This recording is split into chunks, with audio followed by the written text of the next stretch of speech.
Hi everyone, welcome to tonight's YouTube Live. My name is Lisa Curcio and I welcome you to Lisa's Stamp Studio. I'm sorry I was a couple seconds late. The dog decided to scratch at the door when I decided to go live. You never know what's going to happen when we're live. I'm so glad that you've joined me, whether this is your first time or you're coming back. And tonight is a big night because I'm kicking off a brand new series on fun folds. You might know them as fancy folds.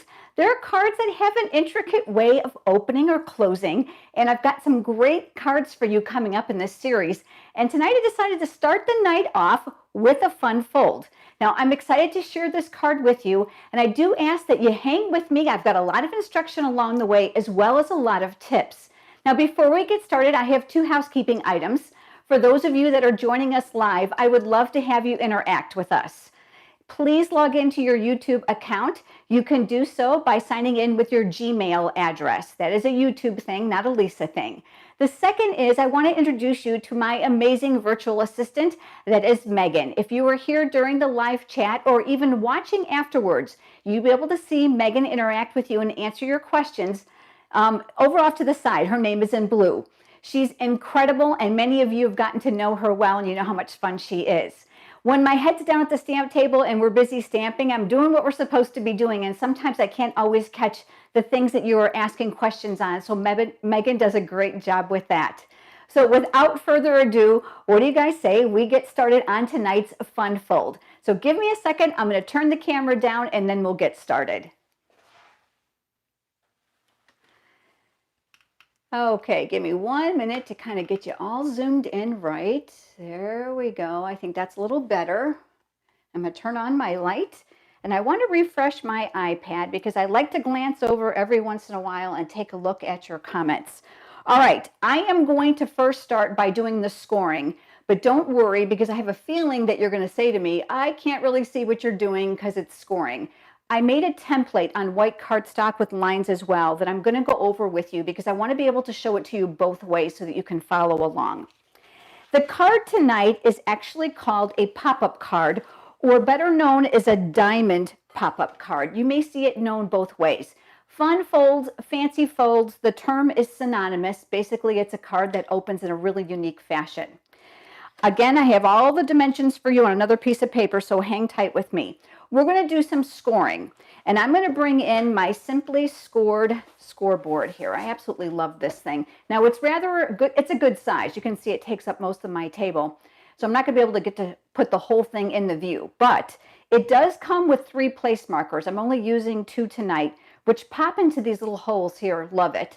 It's got a little hidden mechanism back here that you can store them in, which is wonderful.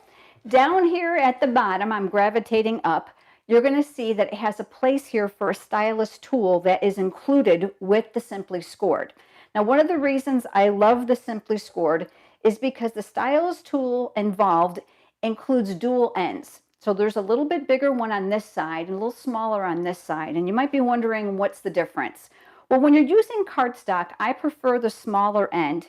And the larger end, I prefer when I'm using designer series paper. You don't want to score so hard that you rip it, which is why there's a larger tip on this end, which makes this wonderful to use. I think you're going to really enjoy the Simply Scored.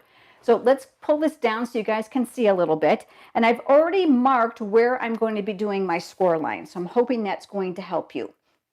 All right, so I've got my cardstock here. Isn't this pretty? I am loving this new in color. This is called, and you know what? They are so new, I'm still learning it. I'm cheating. It's called Seaside Spray. I knew it was Seaside, but I couldn't remember the other word. Seaside Spray. All right, so here we've got our score. I'm going to use the thinner end here because I've got cardstock. I'm at 2 1/8, and I'm scoring. There's grid lines right inside here that travel the stylus tool down here, which keeps your lines nice and straight. Just take your time. And the other one here is at 4 1/4. So I'm going to come straight down and I'm going to score as well. Now we need one more on this side. And you can either do it at the 6 3/8 inch mark. I know some of you are thinking, oh my gosh, 6 3/8, where the heck is that? Well, for those of you that want to know, it's the third line from the 6 on this scoreboard. So 1, 2, 3, it would be here. But for those of you that don't like fancy numbers, you can flip this around and do the exact same score line here at 2 1/8, which is what I'm going to do just to make it easier for you. All right. So when we're all done, we've got 1, 2, and 3 lines. Okay. The next thing we're going to do is we are going to create an X on one side of the paper, which is going to be this half. Now I know that's going to be difficult to see, so bear with me. I'm going to switch out my Simply Scored. I'm going to move that out of the way, and I'm going to bring in the template that I told you I made for you, because I know this is going to be a lot easier for you to see. You can see I did the 2 1/8, the 4 1/4, and then you can either flip it like I showed you at 2 1/8, or if you like 6 3/8. So we've got our 3 lines, which we've got here. Now we're going to make an X on the right end. And I know you're probably thinking, how are we going to do that? Well, I'm going to use my trimmer.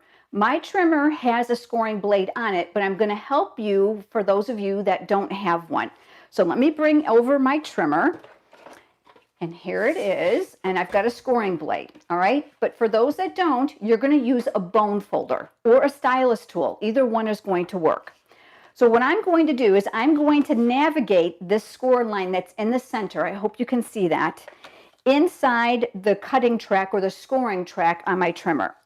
And then what I'm also going to do, I'm going to have to move this up so it all fits, is I'm going to put the tip on the other side here. So I've got one score line here at the top and then one here at the bottom.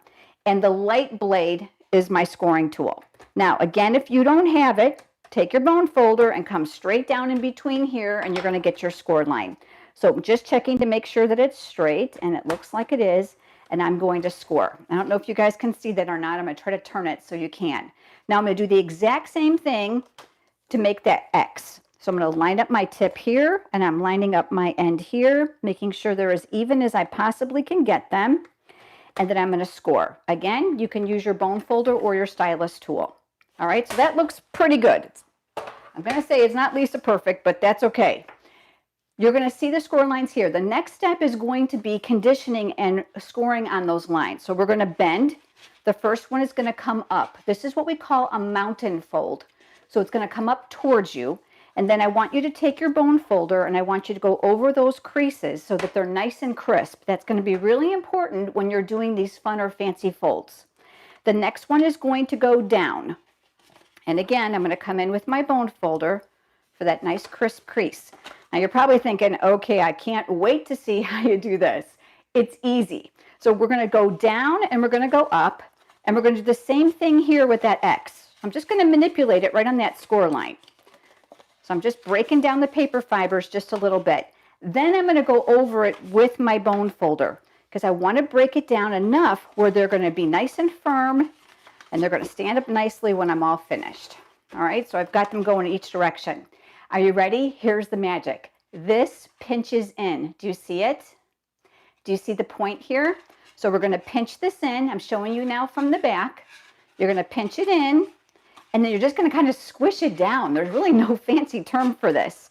So look what's happening here. I'm squishing it down. And that's going to give us a half of a diamond shape. Do you see where the diamond pop-up name comes in from? I'm going to take my bone folder and I'm going to go back over it. I like to make sure that those are really nice and crisp. That's going to make sure that your card's going to stand up nicely. All right, and this piece is going to eventually go to the back. So now we've got the mechanism done. That's it. It doesn't get any harder than this. You are going to need a separate piece of paper. Now let me show you here. I'm going to set that aside. Remember just a couple minutes ago I shared this with you. This was the template. You're going to need an extra piece of paper. This is easy. It's a square.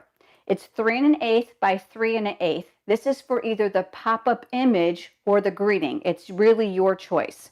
So I'm going to set this off to the side, and I'm going to set this off to the side. I'm going to show you how it all gets put together. It's simple. I'm going to bring in a piece of thick Whisper White cardstock. This is where I'm going to be doing my stamping this evening. And I'm going to zoom you in a little bit closer for this, so bear with me 1 minute. There we go. I want to make sure you can see pretty well. I'm choosing to use a stamp set that has absolutely stolen my heart because of their adorable faces, and it's this one. It's called Over the Moon. Look at those cow expressions. Isn't this just so cute? And it's something different, which is one reason why I really love it.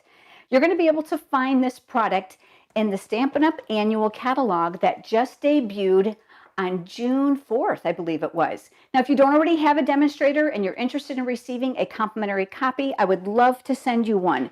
Head over to lisastampstudio.com, click on Contact Me. I will need your full name and mailing address. I'm using Memento ink. This is a water-based black ink pad because I'm going to be using alcohol-based Stampin' Blends markers. This ink is going to ensure that I have no bleeding and I'm not going to have any problems with any running.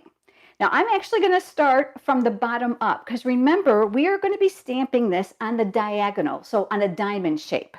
So to make sure everything's going to fit, I'm going to start way down here.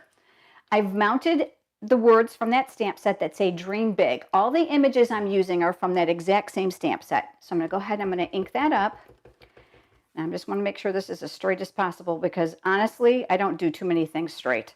And then I'm going to come straight down here trying not to get my head in the camera because I'm at that age where I have to be close. So we've got Dream Big. All right, now I'm moving over to that adorable cow image. Isn't that cute? And I'll go ahead and I'll ink that up as well. Let me ink, ink, ink. I always like to check, make sure I don't have my edges. Some of you have actually asked me, how do you keep ink from getting around the edges? Well, what you want to do is not rock your stamp. You want to go straight up and down. A well-inked stamp is the secret to a great image, and of course, quality paper and quality ink. But then check it, because even sometimes I get zealous and I get around the edges. So now my cow is going to come down to here, and I'm going to stamp him right here. Lots of firm, even pressure. We've got our cow. And then what I'm going to do now is I'm going to take this little grassy image, do you see it? And I'm going to add it in here. Now, this isn't rocket science, and I'm going to hope I'm not going to get it, on top of my image, but if I do, it's okay. It gives us a little bit of a 3D effect. And I'm working in some of that grassy image around his little feet. There we go. And last but not least, I am going to add in that cloud with the heart. Kind of goes with the Dream Big, doesn't it? The other great thing about this stamp set is you're going to find there's other really fun greetings in here that go with all of these images of the cows. So I'm going to ink that up as well. Now, depending on how you stamped this, you may have to tip this a little bit, and that's okay. So I'm going to tip mine just a little bit to make sure that it fits. And there we go. We've got our image all stamped. I'm going to go ahead and close up my ink pad. An open ink pad around here is just nothing but dangerous. And I am going to come in with my Stampin' Blends. I'm not going to color the whole thing because I didn't really do any shading whatsoever on my finished one that I have to share with you. But I want to talk you through just a couple things to give you some tips. First and foremost, you're going to find on my original image, when I did the snout here, I actually used the ivory. Now this alcohol Stampin' Blends marker was actually designed with the flesh tone in mind. There's also one for bronze. But I found it worked really well for the snout on my cow. Now they're dual-ended, so there's a thin line here designating the shorter or the thinner tip, and then the thick line for the brush tip, especially if you're going to cover some wide areas. So I prefer this one when I'm working in a detailed area here. So I'm going to open this up, and you're going to see those caps, they lock on. Listen, you hear the snap? That's to make sure your alcohol doesn't evaporate. That's the just a signal of a good quality marker. And then I'm going to come inside here, and I'm just going to swirl on some color. I think you guys kind of get this. When I'm working in a small area, I like to use small circular motions because it kind of helps me stay inside the lines. Even as a kid, I loved to color. It was like therapy all of its own. I could just get lost in it. All right, so there you go. I wanted to show you just how great of a color that is for the snout of that cow. The next thing I want to share with you is how I did the heart. It is the only part of this image that I actually shaded using the alcohol-based Stampin' Blends markers. Now you can buy them individually or you can buy them in a combo. There is no price reduction if you buy them in the combo other than you get both of them. And the reason we did that is specifically that if you use one shade more than the other, you're able to replace them independently without having to spend the whole $9 again. I love that because I'm finding that I'm using darker or lighter shades of some markers more so than others. But I am going to do a little shading here, and I want to share with you how I did that. Now, most of the time I do recommend that you protect your work surface because the sign of a good alcohol marker is going to provide a little bit of bleeding. And you're going to see more so of that with this color specifically because it has more pigmentation to it. Again, a small area. So I'm going to work with the fine tip on this. And you're going to want to make sure your work surface is protected. This is actually a protective coating, so I'm good to go. I like the lightest shade first, and I'm going to come in here again with those small circular motions. I just find I can stay inside the lines a little bit better and I can control it. Then what I'm going to do is I'm going to add a little bit of shading to one end, and I'm going to the dark of that exact same color. This is Lovely Lipstick, for those of you that are wondering. Do you see how I'm kind of pulling it here from the outside toward the inside? I'm no artist. I've never had professional training on coloring. I've just always liked to color. So I kind of just gravitate to one side. Some of our stamps actually have sketch lines in them, which are the cheat lines, what I call them, to help you learn where the shading goes. Now, the secret to kind of getting rid of that harsh impression between these two colors is to go back over it with a lighter shade. So it's going to blend them together. Now, the alcohol in here is going to have to dissipate, so you need to be patient. It takes, oh gosh, maybe 10, 15 seconds. And then when that happens is you're going to be able to find that that harsh line starts to fade, and that's going to give you a true tone of the blending of these markers. The rest of this cow was done with no shading whatsoever. So let me bring in the finished one that I colored ahead of time here. Isn't this adorable? And you gotta love Stampin' Up's color coordination. Now you're going to be able to find all of these products in my online store at lisastampstudio.com. I offer generous ordering rewards as well. All my reward information is there. This brand new in color, that Seaside Spray, we actually have Stampin' Blends markers for, the alcohol markers. This happens to be the light shade, which is what I used here. This is the light and the dark crumb cake, a little bit of the black. This is Old Olive, and this is where that brush tip that we talked about, that wider tip, really comes into play because you can cover a larger area without any effort whatsoever. So no blending. The only thing I blended here was a little bit of the heart, and if you don't want to blend, you don't have to. Now I'm going to take this image and I'm going to border it on a coordinating color of cardstock that we used for the base of this card. So I'm going to flip this over. Remember I told you a good quality cardstock and a good alcohol marker is going to have bleeding, which is why you want to protect where you're working. I will tell you that the thick Whisper White cardstock, hands down, you will be thrilled with it if you use it with your alcohol-based markers. You're going to find it's going to lay down the color better, it's going to blend better, and it's going to look more vibrant. Trust me, I've done it on the regular papers and it doesn't look anything like this. Now I'm going to bring in my silicone craft sheet. This is a wonderful accompaniment here in my stamp studio.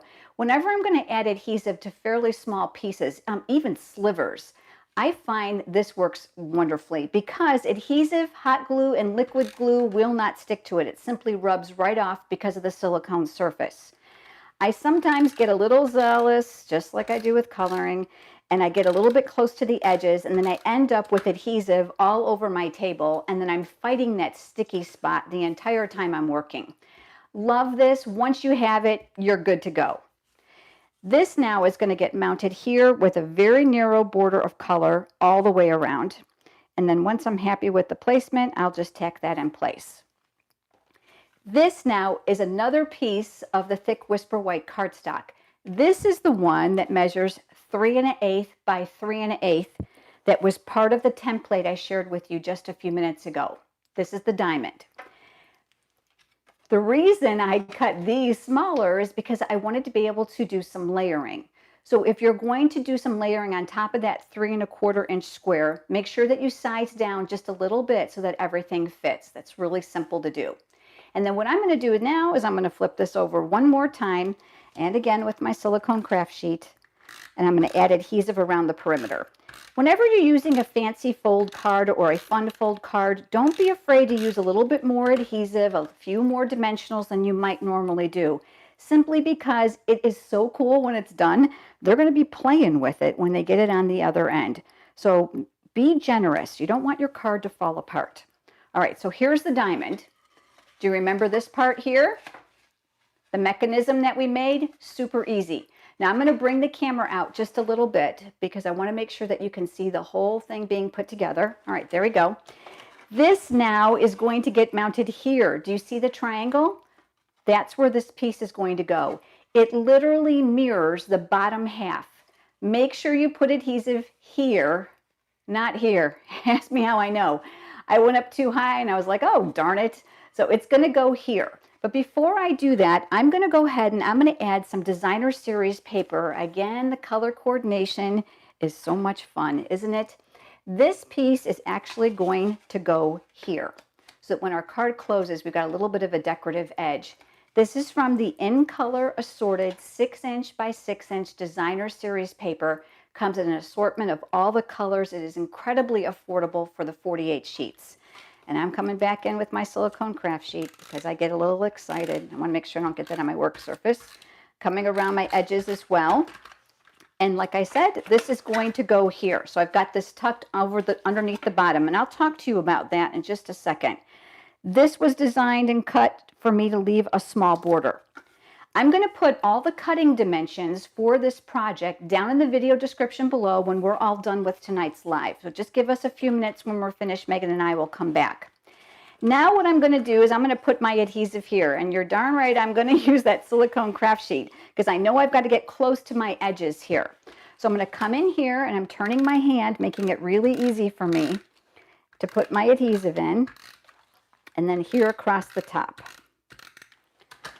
And then what I'm going to do is I'm going to take my image and I'm mirroring up those score lines. I don't know if you guys can see this or not, but let me bend it so you can. So you see it here?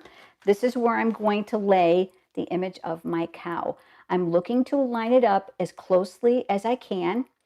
And then once I'm kind of semi-happy with it, I haven't pressed it too hard. I'm just going to check. Yep, that looks good. And then I'm going to rub from the back, because I always have ink on my hands, and make sure that's good and stuck on that card base. All right, so there we go. We've got our pop-up. Now, let's talk about this other panel here at the bottom that I've actually folded to the back. You're probably wondering, well, what the heck is that for? Well, there's two things you can do with this. Add a panel here of Whisper White cardstock, and this is a great area for you to write your greeting. Oh, to Mom and Dad, miss you very much, love Lisa, okay? Or if you want to, you can actually adhere it to here, which is going to reinforce the base of this card. It also provides you that same place to put your greeting because most people are intuitively going to just turn it over looking for the greeting where you put the written message.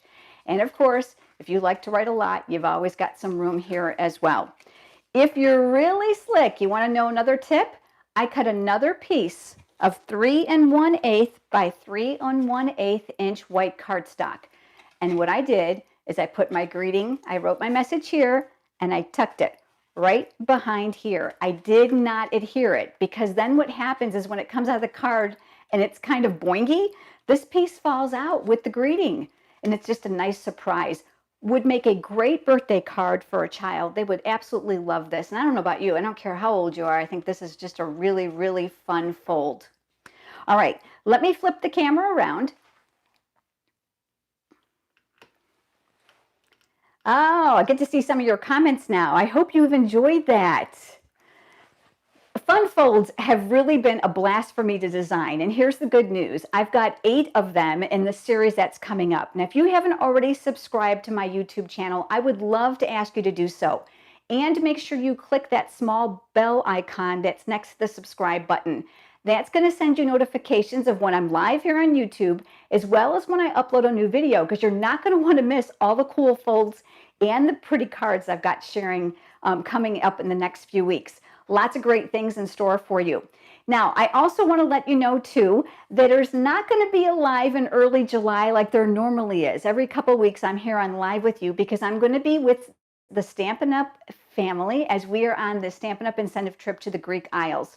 My husband and I have gratefully earned the trip thanks to all my customers and my team, and we will be away during that normal time. But don't worry, because I'm going to be back live with you, and I'm looking at my calendar on Monday, July 22nd at 8 p.m. I would love it if you would set a reminder on your calendar so that you can join us live here, interact, and get some inspiration, and of course, those tips that I love to share with you.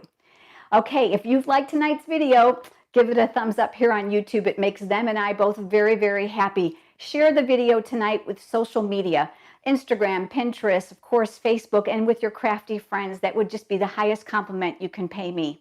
All the supplies will be over at lisasstampstudio.com. And while you're there, make sure you sign up for my newsletter. I'm scrolling because I want to make sure I get the verbiage right. If you scroll down, it says, want more ideas. It is a free e-newsletter I send out each week. It includes a tutorial project not shared on my other platforms, and it's completely free. It's a no-frills kind of thing. Sure would love to have you added to that list. Thank you so much for being here with me tonight. Megan, thanks for all your hard work and interaction with everyone. I look forward to seeing you guys with me again. Happy stamping. Bye-bye.